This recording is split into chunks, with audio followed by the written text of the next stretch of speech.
बच्चों, आज की क्लास में आपका पुनः स्वागत है। अब की बार वीडियो में थोड़ा लेट हुआ, अस्वस्थ होने के कारण मैं बना नहीं पाई।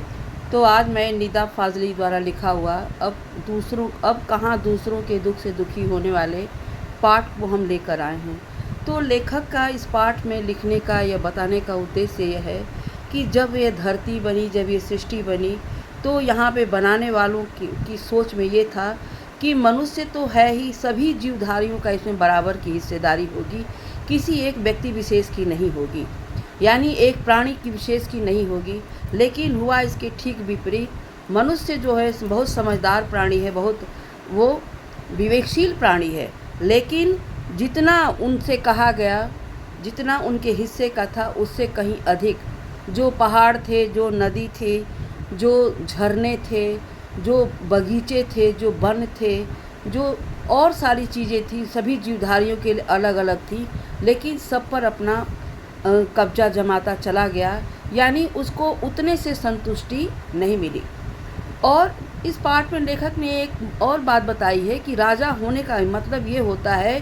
कि चर और अचर, जो आपको दिखाई देता है, जो आपको नहीं दिखाई देता है, सबकी भावनाओं का आपको कद्र करना चाहिए,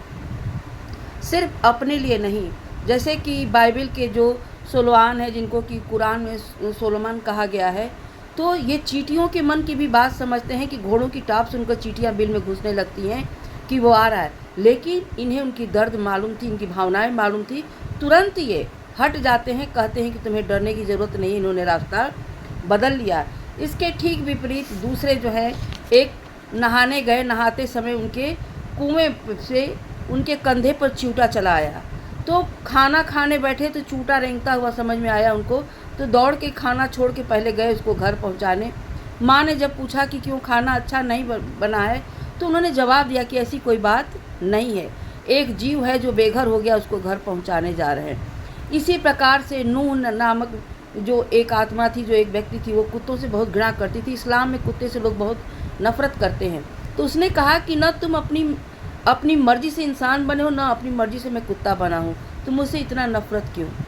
तो उसी प्रकार से पाठ में लेखक ने ये समझाने का प्रयास किया है कि कोई भी जीव बना है अपनी मर्जी से नहीं बना है, उसको ईश्वर ने बनाया है, और सबको इस धरती पर समान अधिकार है, किसी व्यक्ति विशेष की ये धरती नहीं है। अब वो समय ऐसा नहीं रहा जो दूसरों के दुख से कोई दुखी हो, क्योंकि मनुष्य सब पर इतना हावी हो गया है कि सबकी भावनाओं का रौंद करके वो अपने आप स्वतः एक राजा बनना चाहता है। अब अगले वीडियो में आपको और समझाएंगे। आज बस